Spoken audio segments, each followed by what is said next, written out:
All right, so welcome. I'm Elizabeth Vaughn. I manage the Small Farm Innovation Challenge at CAFF. I'm really excited to celebrate this year's winners of the Small Farm Innovation Challenge, and we're going to be seeing a lot of amazing innovations today for the small farm community. And I know a virtual award ceremony can be a little bit tricky to really feel that, the online fun and, we can't really see each other or be in the same space. But when I think of small farm innovation, I think of robot rock. So let's have some fun.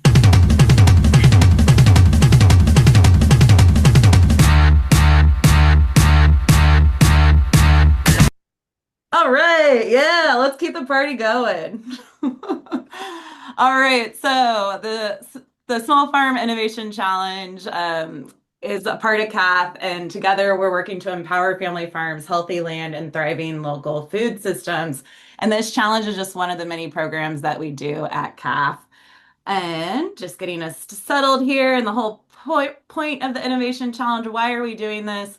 And it really is centered around appropriate technology and making sure our farmers have access to the technology that's going to keep them in business at the end of the day. So, the Small Farm Innovation Challenge is a program of the Small Farm Tech Hub at CAF. And at the Tech Hub, we're focused on helping small farms navigate appropriate technology and find the best tools for their farm business. And who better than to let us know what technology is working for their farm than farms themselves or people who are working very closely with farms out in the field. So hence we have the Small Farm Innovation Challenge. Um, and yeah, that's why we're here. So we there's a lot of hype going on right now around Agtech. There's been billions of dollars pumped into the space for the last decade or so or longer. We know a lot of discussions happening around precision ag. A lot of investment money is going into those technologies.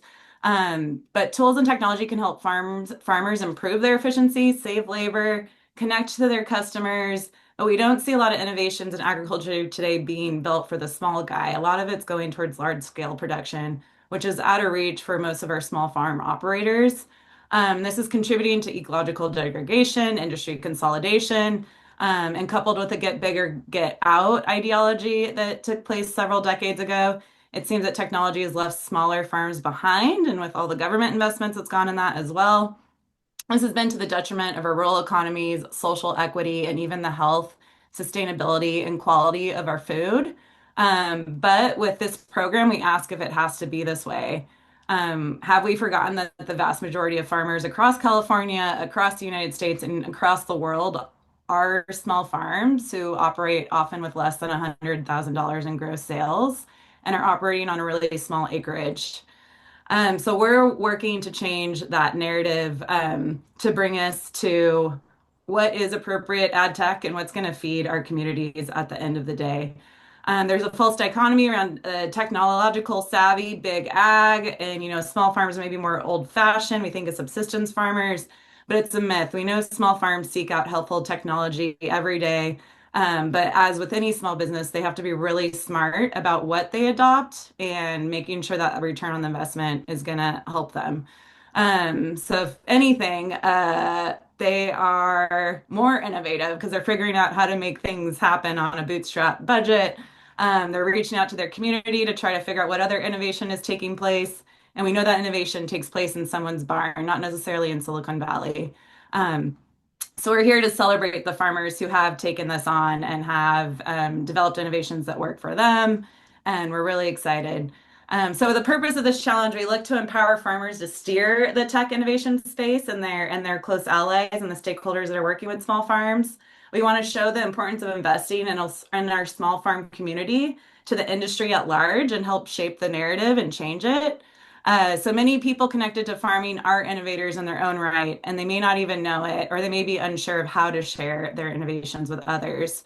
So we're hoping that this challenge and the word that comes with it for innovators provides an excellent opportunity for knowledge sharing, as well as encouraging other individuals with great ideas to double down on their efforts, invest in their innovation through continued research and development, or share it with their broader community.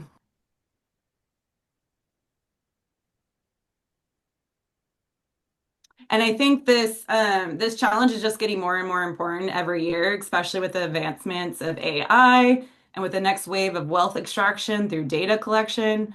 What future do we want for regional food supply chains? Do we want resilient, autonomous, and small, but many local food hubs that can respond to major disruptions like COVID?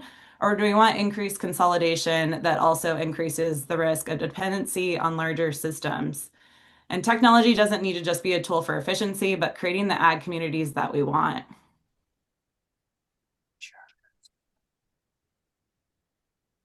And I do like to just share this slide quickly because when we talk about small farms, this is something that the conference is all about. A small farm is usually very known to their community. They're feeding their products directly to their local community, and the farmers themselves belong to those communities.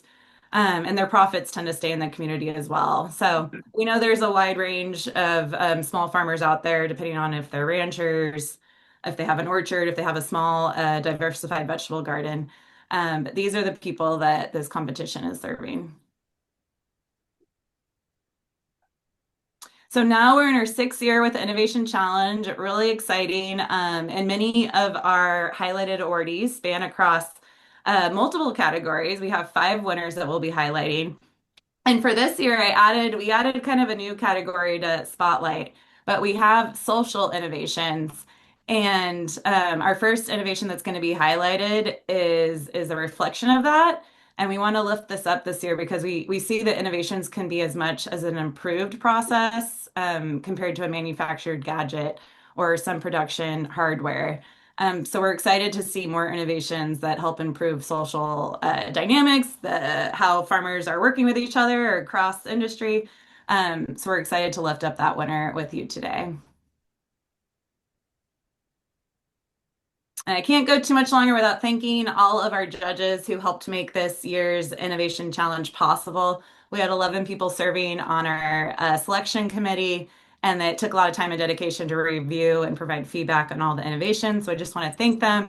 Very grateful also for the active farmers who are on our panel. It takes a lot, but their voice is so important for this innovation project. And if you're interested in being a judge, we encourage you to submit your interest. I have a link that I'll put in the chat later on, but we love to hear if you'd be interested in getting involved in the Innovation Challenge as well. And all of our winners are on our CAFF.org/innovation. You can see all previous winners as well. There's a lot of great innovations that have come out over the years. So we just encourage folks to take a look and learn more about past innovations.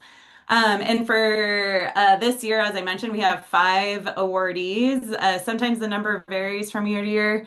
And each of our innovation winners are going to be receiving a cash prize of $5,000 for their innovation winning this year. And we're really excited to be able to offer that every year. It's kind of different from previous years, but we're really excited to make that available to our winners.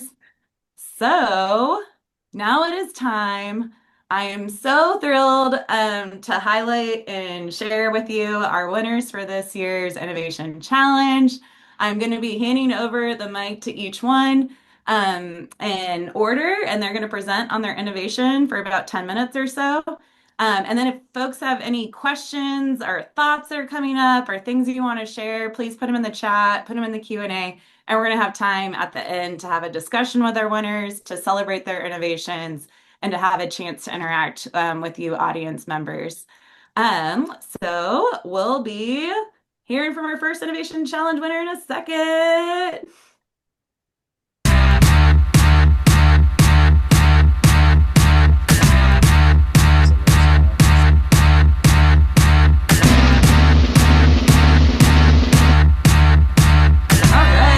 So our first winner highlights that innovation on social and process that I was mentioning earlier. So we call this the best innovative process for social good is how the judges decided to title this one. And I'll be handing it over to Sherwell and Gerardo to hear about his innovation and what it does. So I'll pass the mic off to you. Thank you so much, Elizabeth. Just give me a second here. I'm gonna share my screen. Can everybody see my screen? Awesome. So a little bit of background. Good afternoon, everyone. I'm Gerardo Fuentes. I am from Salinas, California, and I'm currently employed by Kitchen Table Advisors. And this idea grew from the great work that I do with KTA, specifically working with small farmers. It's very common in this area for small farmers to share a well because they don't have the capacity to lease vast amounts of acreage that are assigned only to one well. Um, in that work, I noticed that there are no systems in place to track your usage, and most farmers are just eyeballing how much they owe. And oftentimes that creates issues, conflicts between farmers, and some ultimately end up leaving that farm because of those conflicts. And so I developed an idea leveraging Airtable currently, but the ultimate idea is to develop an application that farmers can independently use for the farm to measure, to report their usage and tie that to the bill and pay exactly for what you're using. Um, I'm going to go ahead and share my screen and go through the process. It's very straightforward, essentially, and a big part of this idea was to develop something that's very easy to use. That was key. A lot of our farmers are not tech savvy, and so this needed to be as straightforward as possible. This is actually implemented in a couple ranches as we speak, and it's working flawlessly, given that some farmers have no tech literacy at all, and this is working well. It's avoided issues, and everybody is happy with the way this is working. So basically, so you start by identifying the turn that you're irrigating, and when there's a lot of farmers at a ranch, there's oftentimes a schedule, so there are no conflicts, and everybody gets an assigned turn during the day, and it revolves every day. So, for example, if you have a 5 to 7 slot today, tomorrow it's going to be a 5 to 9, and so on and so forth. So you identify your turn, you identify the date and time that you're irrigating, you identify yourself. So, what farmer are you? And you go off of the water meter, or if you're only recording energy output, you go off of the energy meter and you input that in this field and you simply submit. That is all you do. And that's for your initial irrigation, right? When you're done irrigating, you go back to the pump, you turn off the pump, and you check off this little thing right here, which is asking you if you're recording your final irrigation, right? So all you have to do is reference your initial irrigation, which in this case was this one, and you record your final usage. So let's say it was final usage, I'm sorry, initial usage was 100, and let's say that your final usage was 150, right? You simply submit. And in the back end, that's where the magic happens. This looks very straightforward, but there is a lot of complex formulas in the back end that troubleshoot and calculate how much you used against your bill. And it shoots off a report for each farmer for how much do they did that they owe for that bill. And that's basically it. I want to thank CAFF for considering this idea and and this effort. So yeah, thank you so much. Awesome. Thank you, Gerardo. That's it Very, for me. Yeah, yeah. Awesome. Thank you so much for sharing that. I know, yeah, as we understand it, a farmer just needs a PIN to access their phone and then they can put in their numbers and it's as straightforward as that. So really excited for the work that you were able to do with that. thank you. All right. And yeah, if people have more questions for him at the end too, we can check in on any other details on this innovation. Let me just make sure everyone's muted, I think. All right. Okay, let me get my screen back up here.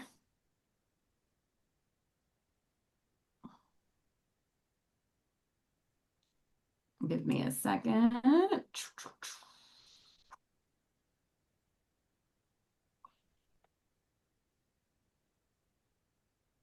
All right. And we have our next innovation challenge. How exciting! All right, the best do-it-yourself innovation for the small farm. And this is an innovator who did something that on their own, something that was needed on the farm, and they're really eager to share it with other farmers. So not necessarily commercializing their idea, they just want to share a solution that worked for them. So really excited to announce this year's do-it-yourself innovation winner to the fertigation and mulch tea machine. And I'm going to have a video that I'm going to play on behalf of Harold, the innovator, and then we'll give him a chance to share any more details or talk to his innovation. Let's get that queued up.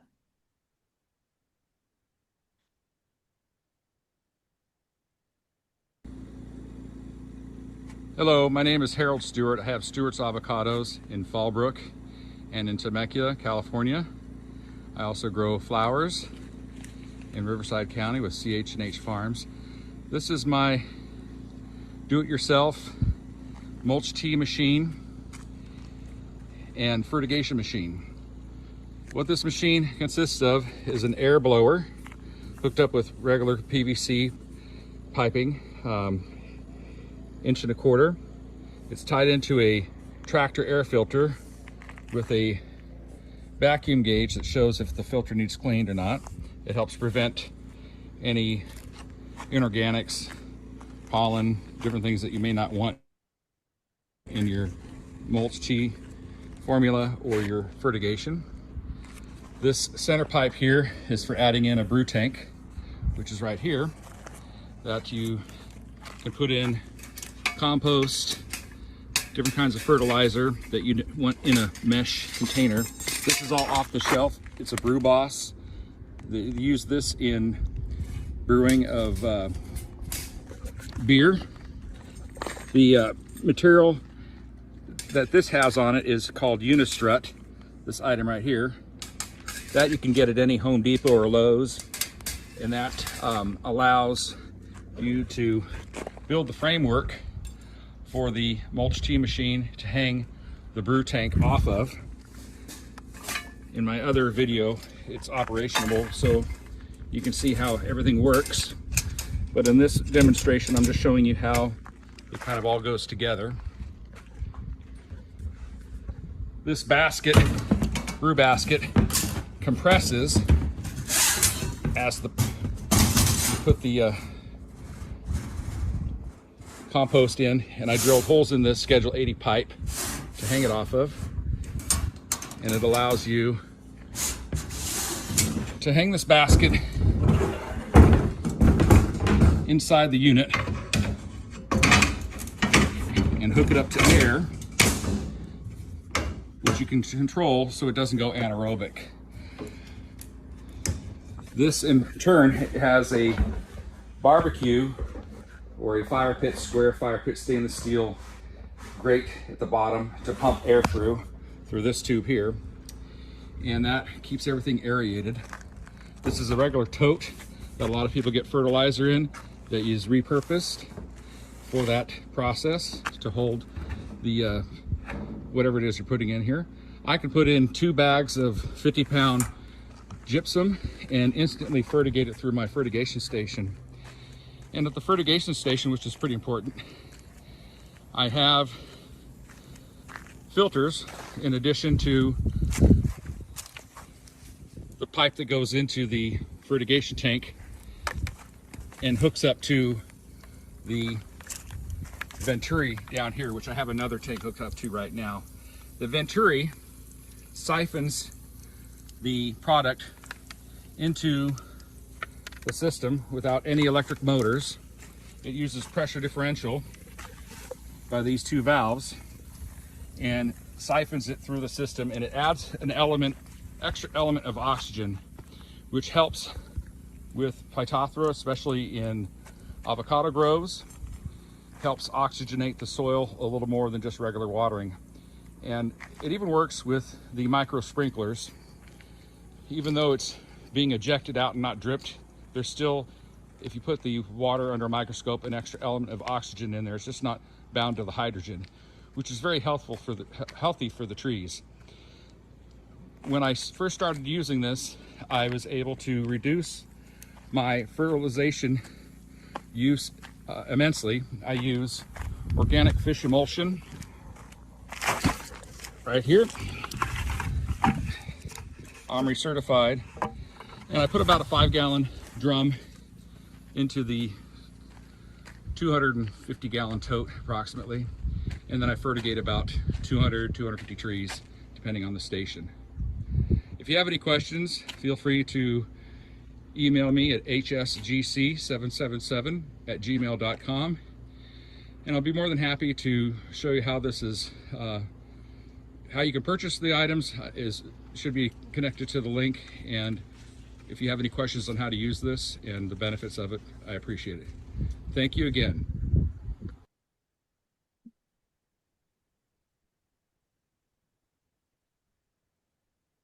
All right. And then was that sound? I'm hoping that sound was okay. Yeah.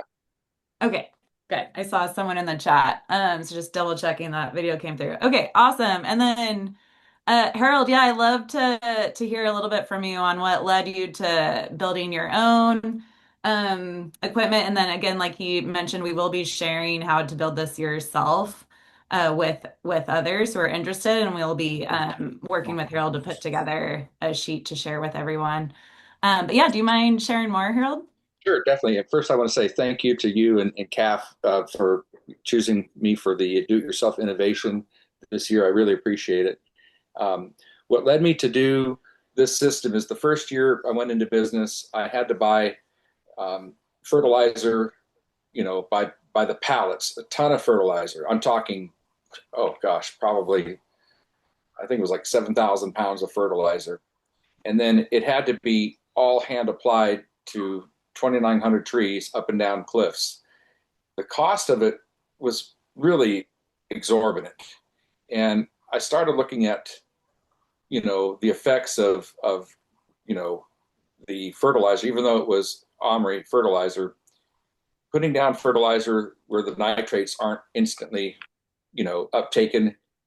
A lot of it gets wasted and washed down through the hills, and it gets into waterways. So it causes issues with high nitrates. So I looked at kind of like old technology of how, the Vikings used to take, a dead fish and carcass and put it into a hole and plant a tree or whatever, and use their ash from their fireplaces. And it was just, for their fire pits. And it was just a way to go back to the old way of thinking of fertilization. So I use the organic fish emulsion, and what used to take, probably 4 or 5 guys, 6 days to fertilize, I could do in a matter of 2 days of, actually only like a day and a half with my fertigation tank. And the OMRI Alaskan fish emulsion or other fish emulsions, it's an instant uptake of nitrogen for the trees. And then as you can see in one of the pictures, I have magnesium there. You can, dump a full bag of magnesium in and fertigate or gypsum, anything. It just makes the whole process so much easier. And you can also do foliar spray. I've actually have done foliar spray with it. I have a high pressure pump. I put it in the back of my truck, and we drive along and we, spray the trees down with the foliar spray. So it has saved, over the years that I've had this, probably over $100,000 in fertilization costs. So it's really, cut my expenses way down, and it's created such a wonderful bioactivity of the soil for the nematodes and the amoebas. There's another company doing a scientific soil study on my grove, and they came and tested my soil and the water of the wells and everything. And they said, whatever you're doing, keep on doing it. So as a new farmer, it was very nice to hear something like that. And, I feel like people can use this on larger scales too, of farming, where let's say they have cattle and they need to, mix something up and, give it to the cattle or chickens or whatever it is that they're raising. I think it could be used for different applications also. So it's really just an exciting tool for my farm, and is just really saved a lot of money. So that's why I got into building this. Yeah, thank you for sharing that. So awesome. And then I remember you mentioned too how much these commercial type fertigation machines cost out on the market when you were looking around, and then you decided, I think, to build it yourself, right? Do you know that cost difference? Yes. So it's approximately $2,200, I think, in material for mine.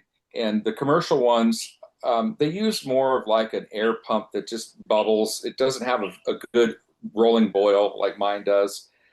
It can go more anaerobic, and they use kind of like the stones like they use in fish tanks. And as you can see, mine has sat out in the rain. I haven't cleaned it, and I should have kept it tarped. I have to clean it. You can get things growing in there. And with stainless steel, it's a lot, more sanitary, especially when it comes to cleaning. And, it was just, I think, first of all, I couldn't afford one, $8,000. I'm like, well, is it going to work? How does this work? And so my initial investment wasn't, that much. So it's affordable for everybody to do. And my farm is considered small for an avocado farm, but this would be considered very large for a small farmer. You could do it on a smaller scale and scale it down into like a 55-gallon drum, and do different designs of your own. So. Amazing. Well, yeah, thank you for sharing that. We love how adaptable it is, and how, yeah, a farmer could take this idea and make it work for their operation as well. So we're excited to share this with farmers who are interested. Again, we'll be sharing Harold's resources and his build specs and all those things with you guys at a future date. All right. Well, thanks again, and congratulations on the do-it-yourself innovator. All right. Now, moving on to next.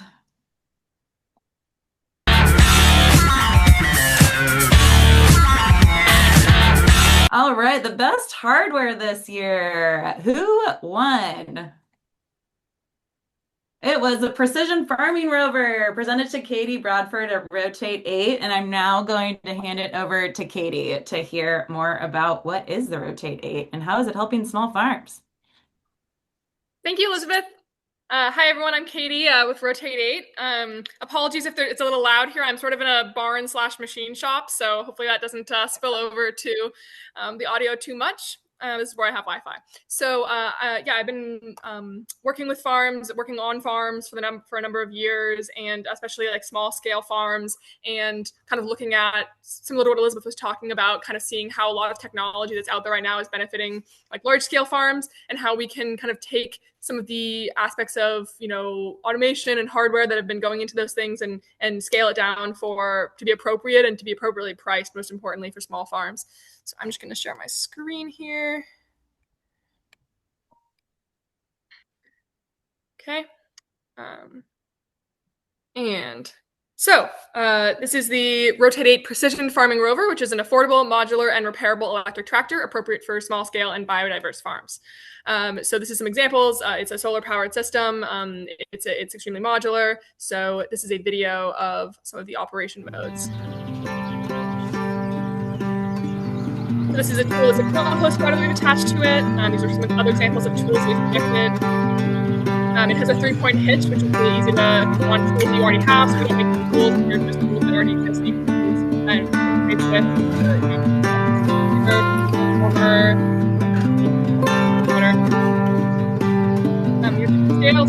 Here is a wheel system. We make all of it in a barn. Now it's locally manufactured. It's really easy to make anywhere in the world. This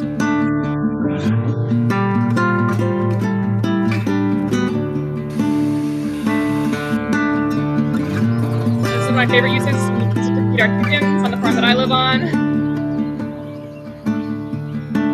Harvest aid is a really helpful one, so carrying pins, providing shade, marker.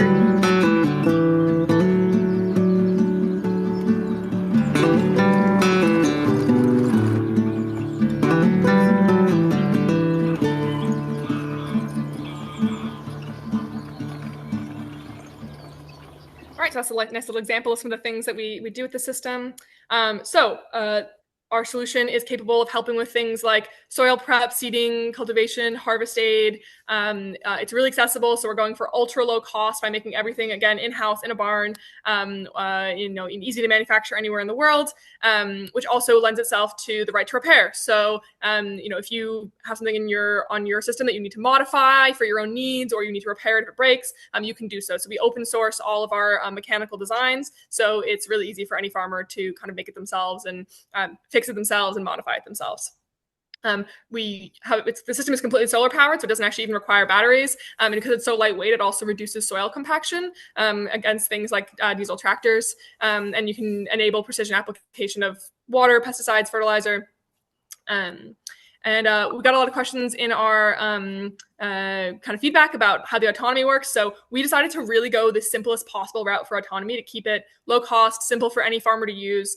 Essentially, there's a mode where you can basically just drive the system along the rows that you want it to drive. So you say start, drive the path, stop, and then you can store that path and just do it as many times as you want. So let's say you want to like weed every day, you do it once with the system, and then you can just send it out on the same path every day again and again without any kind of you don't even need a computer. You can do this all on your phone. So we decided to keep it as simple as possible. You can also create, if you have like an area that's not designated yet, the robot can create the rows and then continue to follow them because it already has that information stored. So if you wanted it to do bed forming, then do compost spreading, then do seeding, and then do weeding across the same rows, it could do that same path again and again because it already knows the path. Here's some examples of some things that we use it for. This is a dump trailer mechanism, which we've used to feed chickens, which we've used to collect other things. Collecting weeds is a nice one. So if you drive, you're driving around the farm, it kind of follows you along, and then you can just put weeds into it and carry it back. This is a smaller scale version. So this is kind of a lower cost, smaller version, but essentially the kind of core technology is just that wheel module. So this is one, there's four on the other. So this is used for either like inspection or carrying small loads. It's nice in greenhouses that are really small. So another property we operate on has like 50 acres of greenhouses. And so this is really nice for like getting into tight spaces and carrying smaller loads. These are some other like 3-point hitch mechanisms we put on it. So it's really nice for weeding, seeding, bed forming. We've used it for spraying, again, compost spreading. So essentially the kind of core thing is a really low cost, really easy to modify for different sizes, and really easy to repair and modify on your own rover system that's all electric. Our primary target is small farms. So that's what I've always worked with and what I think is really the future. And then also this can very easily scale. If you have, instead of having one like giant tractor on a larger farm, you could have, a couple of these in parallel, which not only gets more work done, but also is more resilient because, instead of your one giant tractor breaking down, if you have like 10 of these, it's much more resilient to any kind of like things that might happen on your farm. So that is my presentation. And if you want to reach out to me, please do so.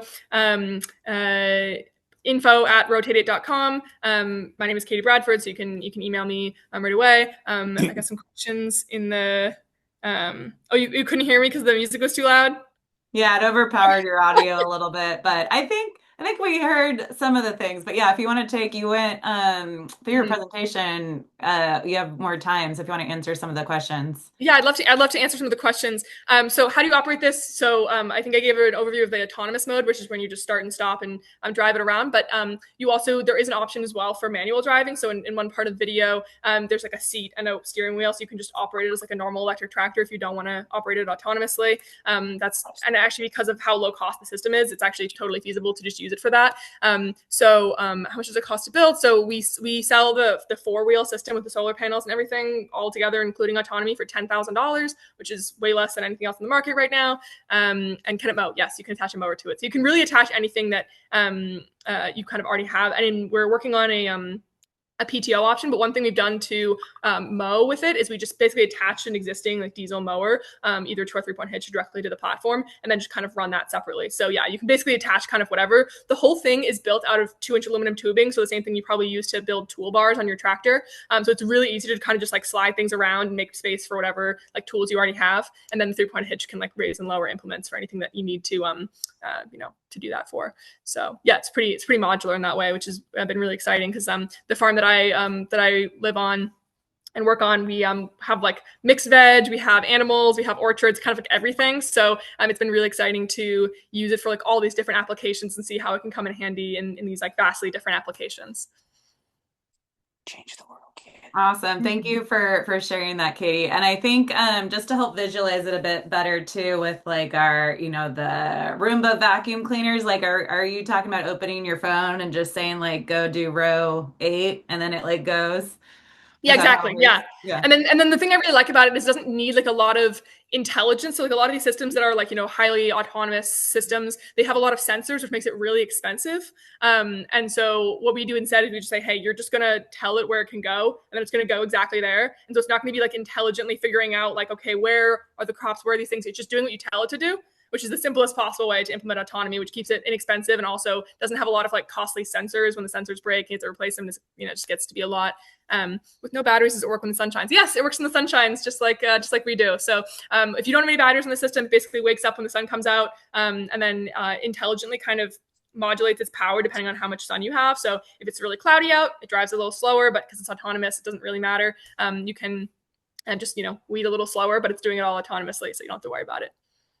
Awesome. And then you also can add batteries to the system. It's really nice to operate on just solar because you can just, you don't have to ever worry about like, charging anything. And also batteries are not the most environmentally friendly thing, but I know that sometimes it can be necessary. And so if you want to operate at night or in the rain or on cloudy days, adding batteries to the system is an option. Yeah. Great. Awesome. Well, thank you for going over that, Katie. I know we always get rovers and every year with the Innovation Challenge application. I know the judges with this year really appreciated the refinement that seems to be happening and the ethos around the right to repair and that you guys are just trying to simplify things as much as possible. So congratulations on being our hardware winner Yes, for thank you so this year's much. Really, challenge. really appreciate it. Yes. All right. We'll keep moving on. Let me get my share action back up here. Mm-mm-mm. All right. There we So go. let us welcome our next winner.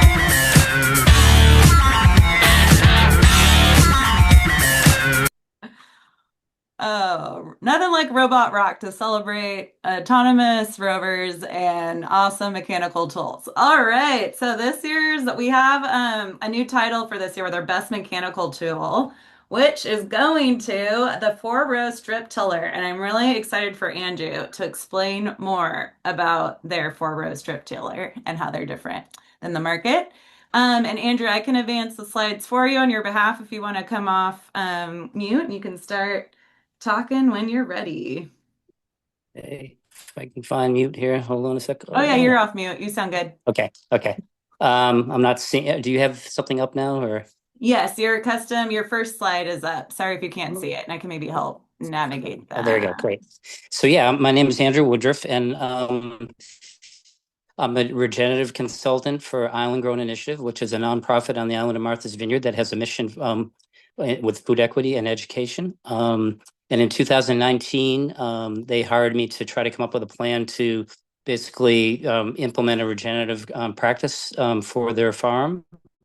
The soils at the time were really badly degraded. And so we came up with a system and started integrating animals and cover crops and composting, and tillage reduction was really at the forefront of a lot of this. And so we have been going through a process where we're reducing tillage over time and developing new tools. And so next slide, I guess.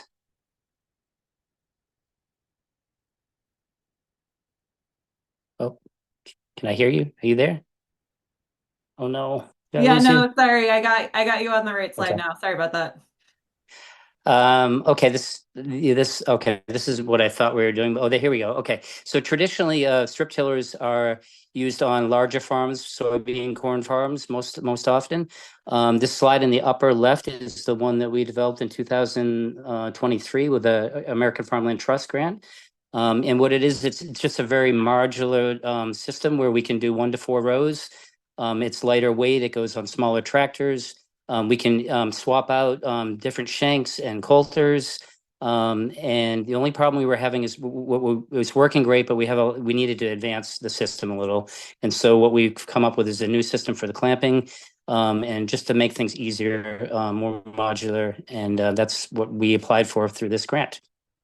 So it's a small, lighter weight tool version of typical large scale strip tiller. And then so next, I think we have a video, and we can play that. Yes, I'll get it queued up.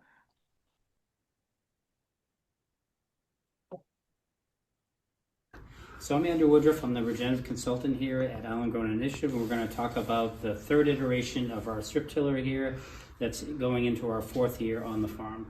It starts with the coulter, cutting coulter in the front, with a shank in the rear that's adjustable up and down. It can run anywhere from 8 to 10 inches. There will be a pin system here with a shear pin in case we really hit a rock hard. This whole system will have a spring in it. The spring will run in the middle or on the outside, a double spring on the outside. And when we hit a rock, it will compress here. The shank will go up, compress here, and then push down as you pass by the rock. The front portion of this clamping system, where the coulter is riding, may need to be sprung, so we have some more engineering to do around here separate from the rest of the machine. And basically overall, this thing will slide out to the outer edge, and you'll be able to take components on and off really easily. So we're moving on to the rear portion of the machine. Here we have the wavy coulter. Basically put our hand in here. It's quite heavy. We'll lift it up and guide it up through this clamping system, and then we'll set it on a shelf here. We'll hold the weight, and then we have this top piece that comes down on the shaft and locks into the shaft, and then we further lock it in right here with a special bolt assembly, and then we can adjust our angle at 1 degree increments by sliding this piece back and forth. And there'll be a pin system. This needs to do some more work, but there'll be a pin system and maybe a locking device here where we can lock it in. And it's super important that we're able to fine tune this, the angle of these rear coulters to make these really narrow strips. So this is pretty unique. And once again, it'll be on these bars, and we can slide it out to the outer side of the machine to basically adjust things, take things apart, and make it a lot easier to work with the tool. So we're going to talk about the rear portion of the machine. We're going from the wavy coulters, where the strip has now been defined, to the rear, where we're trying to smooth the strip off a little bit. And currently we are running a chain drag, which works well under certain conditions. But we are hoping to build some baskets that come down and smooth off the zones where we are tilling. And these baskets will be able to pop in and out depending on how many rows you're doing that day. And once again, we are super excited about this machine because it's really reducing our tillage on the farm. It's super modular. We can do 1 to 4 rows in a day, and we can just swap things out, go from aggressive shanks to light shanks to aggressive widths of zones to narrow zones, and it's just a very useful, versatile tool on the farm.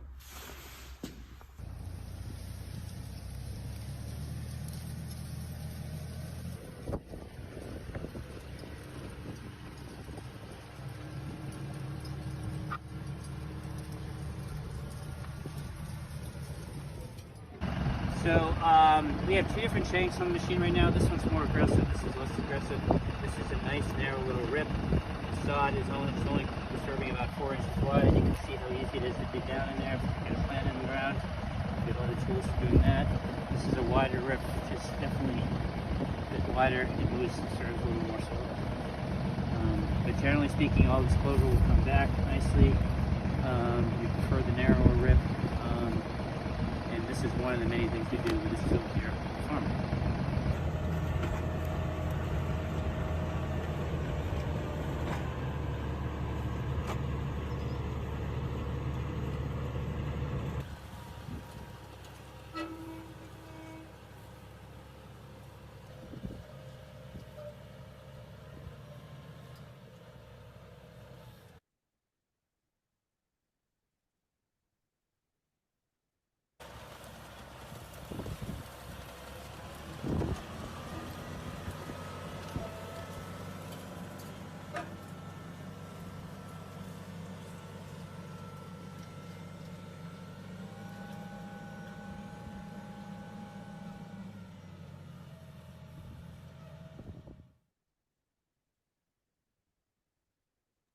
All right. And Yeah.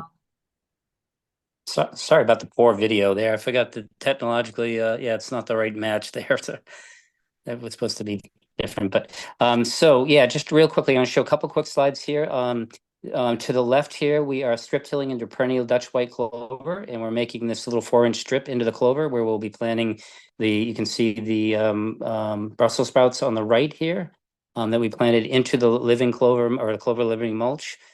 So we're doing a lot of basically living mulches for certain crops, and this tool is essential for that, and it allows us to get the plants in the ground. Next slide.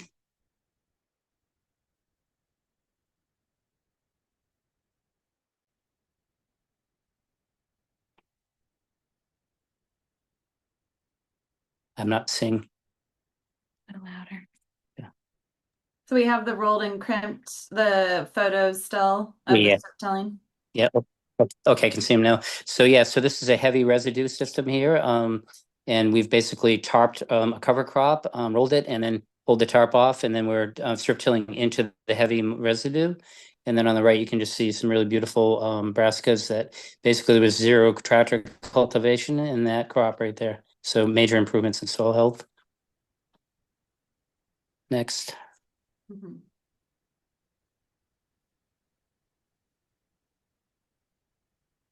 Now it's the pasture before tarping. Okay, there's a delay here. Yeah, There here we you go.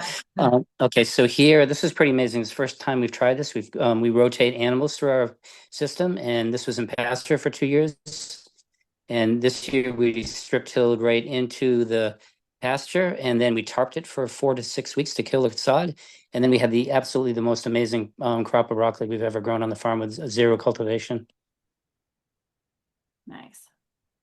So now it's strip tilling between covers. Yeah, basically, yeah. Yeah. Oh, yeah. Sorry. Next, yeah. Mm-hmm. There's a little delay here. Sorry. Mm-hmm. Yeah, and this actually was inspired by one of New California farmers, Phil Foster.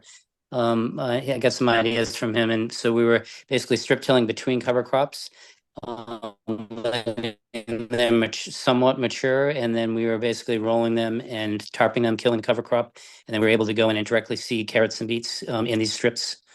So really minimal tillage on these photos and these on these plots.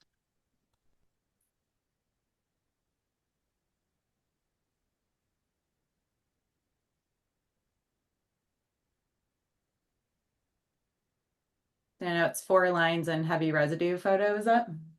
Yep, and that's just showing when it's fully loaded up with all the different tools. We use this tool in just a variety of different ways, but this is one we're going through some heavy residue here. Cool. And then my favorite photo is the last one, which is what this is really all about. Oh, the soil health progress in 4 seasons. Yeah, so it's really mind blowing. I've been farming for 45 years, and you can see how compacted the soil is when we started. It's basically lifeless, and in 4 years, we were able to basically aggregate the first 6 inches of the soil, and we've increased depth of overall soil depth by multiple inches in 4 years or now 6 years. And this is what we're trying to do. We're really trying to focus on regenerative practices that are really effective, and that tool has been really essential in this progression. And once again, I want to thank CAFF and you, Elizabeth, and really appreciate it. It's an honor to be here. Awesome. Thank you, Andrew. Yeah, and congratulations on this innovation. I wonder if you could just speak again to kind of what uh, some of the feedback the judges gave you on how this is helpful for small farms and soil health and the innovative parts. Yeah, I think it was pretty much overall, it was pretty positive. I think there was a lot of comments on the modular aspects of it. There was also some concerns about innovation, but it's really what it is. It's a modification of an existing tool, and it's really designed to work, on smaller farms. And so I had a lot of great feedback. So thank you.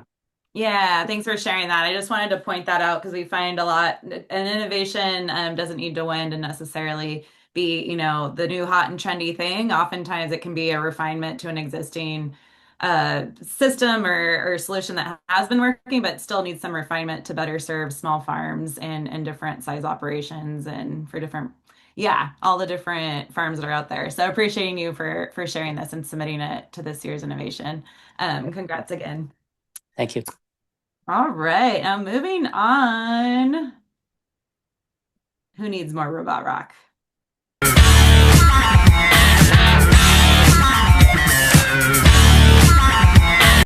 All right, our best, this is our last awardee, but certainly not the least. We have our best software innovation prize winner. And it is Harmonize with David at Cardiff Tiny Farm. And I'll now hand it over to David, who'll be sharing his screen and telling us more about Harmonize. Technology. I just sent you the request to share screen. Did that come up? Okay, Let's see if Evan's on the call. Hopefully he can help with that. So I got it right here. should be able to share. Oh, you got it? Yeah, Okay. I think we're looking good.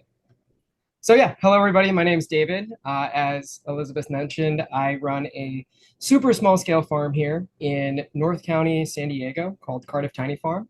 I specialize primarily in cut salad greens. And prior to owning and operating a small farm, I worked at a little bit larger scale farm called Fox Point Farms, which operates on about 2.5 acres. And it was there that the idea for Harmonize came to mind. Specifically, we were finding it quite challenging to track our harvest data or harvest yields while we were in the fields, particularly because we were using pen and paper. I had the great idea of volunteering my time to translate those many recorded sheets of paper into spreadsheet data, columns and rows, and found myself quite frustrated by that process. And admittedly, I never finished the job. I don't think I am alone in this kind of difficulty that we face as farmers in terms of being out in the field and wanting to capture data that we are, kind of accruing through our work, but not really having a centralized place to collect it all. So we spread it across a lot of various surfaces, notebooks, notes apps, voice memos, and we constantly tell ourselves, I'll enter it into a spreadsheet later, and that later never really comes. I know that was the case for me at Fox Point, and I don't think it's a software problem. I don't think it's a spreadsheet problem. I think farmers have tons of access to great software, tons of great access to spreadsheets. I know I run my farm pretty much entirely on a series of spreadsheets. So it's not any of that. I think the problem is the friction that's involved in getting the data from where it occurs out in the field to where we want it in a centralized, analyzable state and in a shape that we can actually learn from it. So after a lot of time spent translating a lot of the data from the sheets I was having to work with at Fox Point, the idea came to me, what if we were just able to text this information to ourselves while we were doing the work? And that one curiosity led me to develop a solution that kind of itched that scratch that I had. Spent a lot of time trying to figure out how to make that possible. And that is essentially what Harmonize is. It's a very easy way for us to record keep just using a simple text message. There's a lot of complexities involved, but instead of actually going into the details behind it, I figure it might just be better to show you guys what I'm talking about. So the beauty is that Harmonize is not another software app you need to download. It's not another system you need to learn. You effectively interface with it entirely through your text messaging service of choice. Whether that's iMessage, in this case, we're using Google Voice, which is an online text messaging service. But this is where you're going to work with Harmonize. And for the purposes of the demonstration, let's just say I harvested 10 pounds of arugula. Okay, there we go. Let's say we did it from row 3, and at Fox Point, we organized the farm into blocks. So let's say we did it from block 1, and we usually like to track the time it took. So let's say it took us 15 minutes. And I'm going to send that. And what's happening right now is that Harmonize is receiving that information. It's trying to understand it in relationship to the spreadsheet I have connected to my phone number. And I can actually bring you into the dashboard side if you wanted to see the back end. Again, you don't have to interact with Harmonize through this view. It just shows you what's happening. Basically, we see that our message got received. We have one connected data sheet, which is this Fox Point harvest log. And it's doing all of the work of trying to infer, okay, what's in the harvest log, what's the structure of the spreadsheet, what's the data I'm receiving, and can I put it in the right order and format? So we did just get a notification that you see here that something updated. And in fact, we get a notification as well, if I can minimize the side screen, we get a notification as well through our text messages as well. So, hey, Fox Point Farms got logged arugula 10 unit, or the quantity of 10 in units, pounds, 3, row 3, so on and so forth. We can verify this by going into our dashboard, looking at the spreadsheet and seeing ourselves, did this actually get accounted for? And it did. So we have majority of the data in there. I see that we might have missed a block, but we see that we inferred the date correctly without having to actually put the date down. Harmonize is built to try to infer as much information as possible so that you don't have to agonize over saying all the specifics. I wanted it to be super straightforward and easy to use for that purpose. So that is, the nuts and bolts of what it does. Again, I think the beauty of it is that you're not downloading another app, you're not learning another system, you're just going into your messages and you're texting what data you want stored. Harmonize handles the rest. And it's not just harvest data that you can use this for. So effectively, any spreadsheet that is organized into rows and columns can be used with Harmonize. So I track expenses, I track my labor hours, I'm starting to track sales, and it's all through this text message interface. And the reason I think this is helpful is that I think easy recording leads to better recording of data, and better recording of data leads to better businesses because we're able to ask our business questions or at least analyze information we otherwise wouldn't have on hand. So for myself, it's led to better and smarter crop planning because I know when exactly I planted certain beds. It's helped me understand my labor input better because I'm tracking hours related to certain tasks. That's helping me actually translate that information into better profitability measures because I can finally put a time basis and a cost basis on my labor hours spent. And then, for certified organic farms, that can mean better audit readiness. If you are having to track and record exactly what you're doing in compliance with the organic certification requirements, I can see Harmonize being a really easy interface with which to log certain activities. Overall, it's just less time spent on admin and data entry, and I think we can all use that because we're pretty busy as is. I kind of will end it by just saying I made this for myself because I was just kind of curious and I needed it. I don't want to fool myself into thinking if it's useful for me, it's useful for everybody else. So I'm really eager to try to get a handful of farms onto a pilot program, work with them closely, have them use the service, and really tweak it and improve upon it to make it as useful as it can to small farms. If you guys are interested, the site is live. You can go check out harmonize.one. You can sign up for our wait list. You can message me at david@cardifftinyfarm.com if you want to be a pilot participant. And, I just echo what all the other winners here have said, that it's just such an honor to be a part of this innovation challenge, to have been selected. It means a ton, and it really is inspiring to be alongside a lot of innovators who are transparent with their building and really about the cause of uplifting small farms. That's all I have on my end. I can look at any questions that have come through.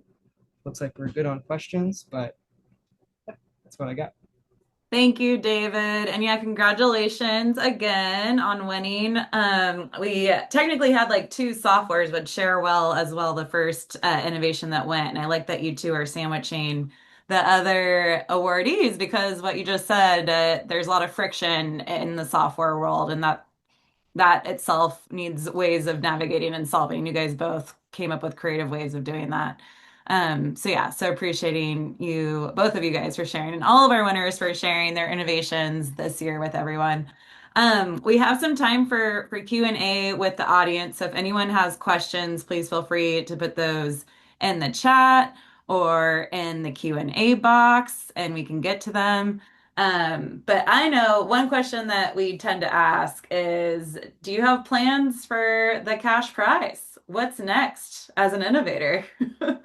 I don't know if anyone would like to go first. Dorado, I see you. Yeah, I think the entirety of the price is going to be allocated to an actual app developer, somebody that actually knows how to, write in that language to develop the application. Yes. Yeah, this is great. And then where's the farm and which innovation or which innovator is that directed towards? Well, I guess we can let other people answer the question too. Maybe you can clarify that. Ah, Oh yeah, yeah. I'm in North County, San Diego at Cardiff. So like in the Encinitas uh, town area. I was gonna say I'm gonna go to Cabo with them. I'm just playing. No, in fact, actually, I've spent a lot of money trying to build the software to date. You know, you kind of spin through a lot of existing services that make everything work. So some of it's gonna go to pay for some of the existing costs, and then whatever expansions are required. You know, if that requires some additional software services to be bolted on, or some help from some other developers to maybe bring it further along than what my skills maybe are able to do. I'm going to kind of keep it aside for looking to grow it. So that's kind of my plans. cool. Yeah, thanks for sharing. Others?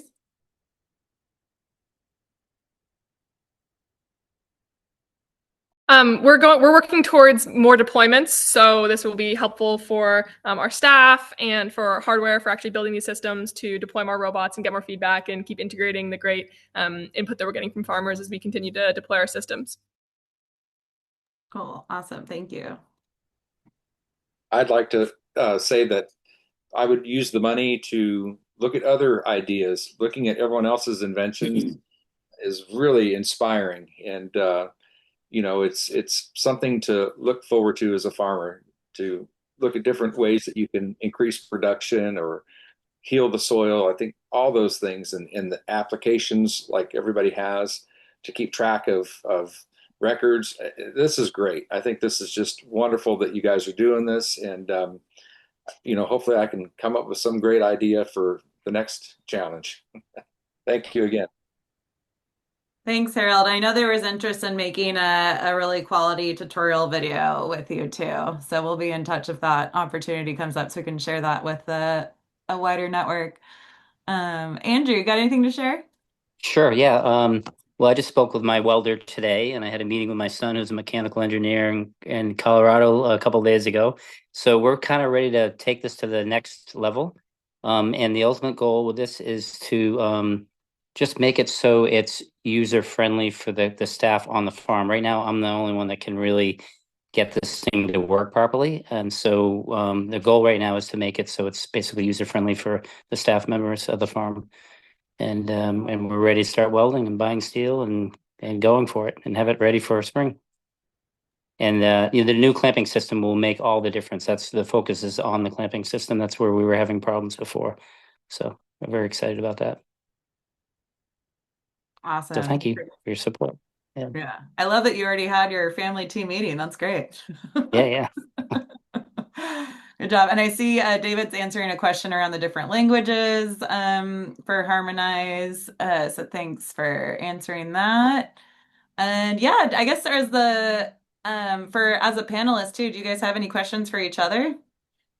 I have one more I can throw at you, but any questions from you all? Lots of love for the Expect Miracles shirt. Oh yeah, it's my favorite shirt. I would just say that I would definitely be following up with some of you all to learn more about what you're doing. Super curious, and there's a couple things I'm really interested in here, so I'm super excited to be here today. Awesome. Thanks for sharing that.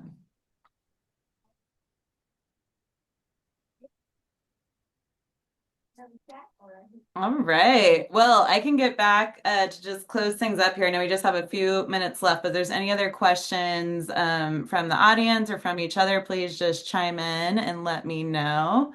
Let me get the slideshow back up. All right.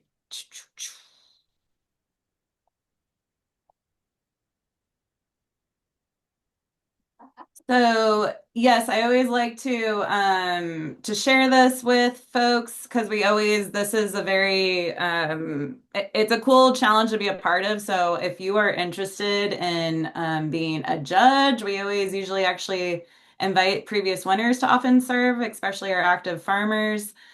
Please fill out. I'm going to put this in the chat, but we have a online interest form. Also, if you know of anyone who's maybe interested in supporting our innovations further, whether it's through fabrication services, investors, we use this form to kind of collect everyone and anyone. So yeah, if you're interested in getting involved, please feel free to fill that out. Yes, we have a couple judges in the audience too, who I think had a lot of fun being a judge. So always looking for new faces. And it opens every fall for people who are interested for next year.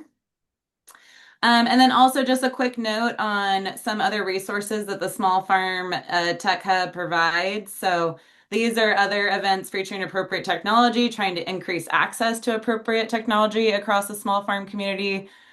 So every year we host a Small Farm Tech Expo and various demos happening across the state. And there's a link there that you see for that, caf.org/tech-expo. And we also came out with a new report that really brings a lot of these things that we've heard and that we know about small farm technology adoption, challenges, solutions. It's a report that looks at the San Joaquin Valley community of farmers, but we really feel that it's reflective of most regions across California. It's called The Small Farms and the Future of Agtech. And the website is there as well. But we encourage you just to know that these items are out there for your support, whether you're trying to advocate for policy changes or different types of funding or different training that's needed to encourage more appropriate technology. We have resources to support folks. And for future innovators, one of the resources that came out of that needs assessment report, in collaboration with UC A&R, who helped develop these principles for appropriate technology adoption. We have 7 listed here, and these are very much in line with how the judges are grading the innovations as well. So I just wanted to put this slide up to highlight, is the innovation human-centered? Is it appropriate scaled? Is it cost effective? Does it protect privacy or have transparent data acknowledgement taking place? Is it strengthening our local economies? So just wanting to help continue this conversation with the broader community around what is appropriate technology.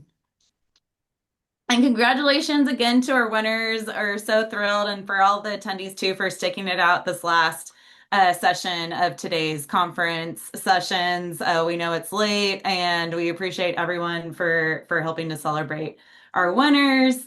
And yeah, please, if you aren't already subscribed to CAFF, please make sure you do. That's where we announce the Innovation Challenge coming out for this next year. And we hope you enjoy the rest of the conference as well.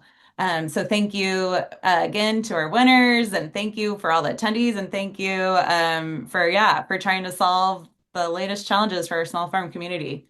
Appreciate you guys. Thank you so much. Appreciate you. Thank you.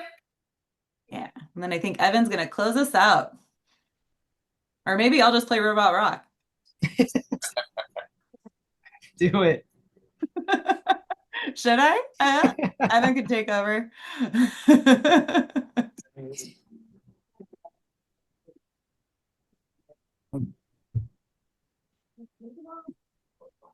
Thank you. Bye. Thank you, Katie. Have a good one. Thank you so much, y'all. Appreciate it. Thank you. Thank you. Bye. Thank you. Everyone have a good night.